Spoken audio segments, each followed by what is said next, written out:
as you see, like, you know, CG as an entity, like, what do you see for the future of the brand, and Yeah. what do you see, and what do you want to happen?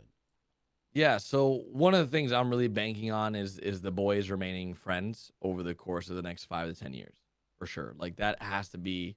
We've already been friends for 5 years. We've got to keep going the distance now. We got to remain a family, and in doing so, the drive, motivation, hunger has to stay there as well. Um, so that when GTA 6 comes out, we can do it all over again. That's the big idea that like, hey, like right now it's the building phase. Like all the boys are working on their YouTube channels. Everyone's getting like they've got their money right. They just got to build their brand presence right and make sure like they're staying relevant and hungry for that next big step.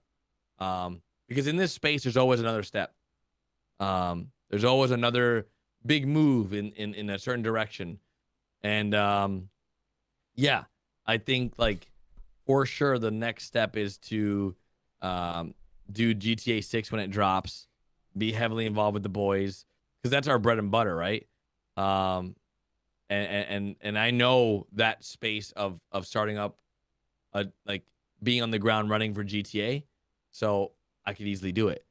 It's just gonna take a lot of sacrifice and a lot of motivation and drive to want it, and that's where it gets complicated because as you know, when people get comfortable, comfortability is the death to anything productive.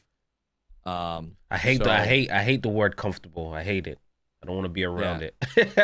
if you get Right. dude, and I'm victim to it too Uh, sometimes, man. Like I look at how well I'm doing. I'm like, do I really need to do X, Y, Z?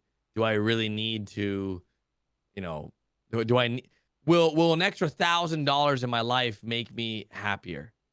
Like simple things like that where like I'm already making enough money. Do I need to make any more money? Like what? I don't live this lavish lifestyle. Like as someone that's been doing it as long as I have, like, man, like I couldn't imagine a world where I went back to it. I went and streamed live and then like did subathons. yeah. I just couldn't like that just sounds so foreign to me. I Um think you mentioned it earlier. Like, you mentioned it twice. You kind of, I you said you're like kind of your purpose. Just like you're at that point where you just love helping people.